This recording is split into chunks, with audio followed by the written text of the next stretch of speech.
Welcome to the first episode of Blues TV for season 2014. I'm Chris Wilson, be your host for the year. On this episode, we've got some great interviews for you. We've got men's state league coach Gav Leavy, and we'll have a few words from our pres, Dave Miller. I've got with me now Gav Leavy, state league men's coach for 2014.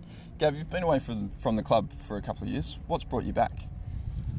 Mainly travel more than anything. I enjoy my time at Leavy, but the opportunity came up to come back here. I think there's a good group, there's some young kids coming up. I think there's an opportunity to be probably more successful than they've been in the last few years. Mainly I live 5 minutes up the road. It's good to be close.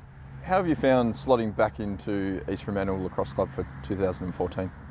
It's been good. I think there's been some big changes. I've been away for 3 years, but the difference is noticeable. Playing side of things, when I left, it was an older playing group, and we're all, probably seniors, men at that stage. Whereas now, I think on Saturday we'll probably have 3 or 4, kids under 20, and even the older, some of the younger seniors are still only probably 21, 22. And then obviously the improvements in the club rooms that are coming ahead, that's going to be a big step for us. Finally, Gav, how do you think season 2014 is going to shape up for the Blues, and who are our key players? Obviously everyone's aim is to win it, and I think being close last year, we've had some major changes, guys not coming back this year, but the aim is still the same, to obviously win the flag at the end of the year. I think we're really lucky that we've got some really good kids playing for us. Obviously Mitch Kennedy, I believe, is one of the best players in Australia. Obviously his brother Dan has, his potential is unlimited at this point. If he decides to take the game on, he's going to rip it apart. And obviously the surprise packet is actually going to be young Sam Gosling. Probably unlucky to miss out on last year's grand final side. But at this point of the season, he's going to be he's going to play lots of minutes, and I think he's going to do a really good job for us. Gav, thanks for your time tonight. All the best for the season, and we're really looking forward to seeing how the Blue Boys go in 2014. Yeah, no worries. Thanks for that. I'll see how we go.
Finally tonight we've got East Freo President Dave Miller with us. Dave, rumour around the Blues News office is that this is going to be a big year for the club. Can you let us in on the secret? Oh, massive year, Willow. We've just received confirmation that our grant application from DSR has been approved. So we've now got 150 from DSR, 150 from the council. If we use our 75, Potts Cricket Club 75, we have 450,000 to spend on new change rooms and extension to our social area, which is just unreal. Dave, that's fantastic news for the club. Is there anything else happening for season 2014? Well, Willow, this year we are going to recognise and acknowledge 2 key members. We're going to do that by naming the grounds after those members for a 12-month period.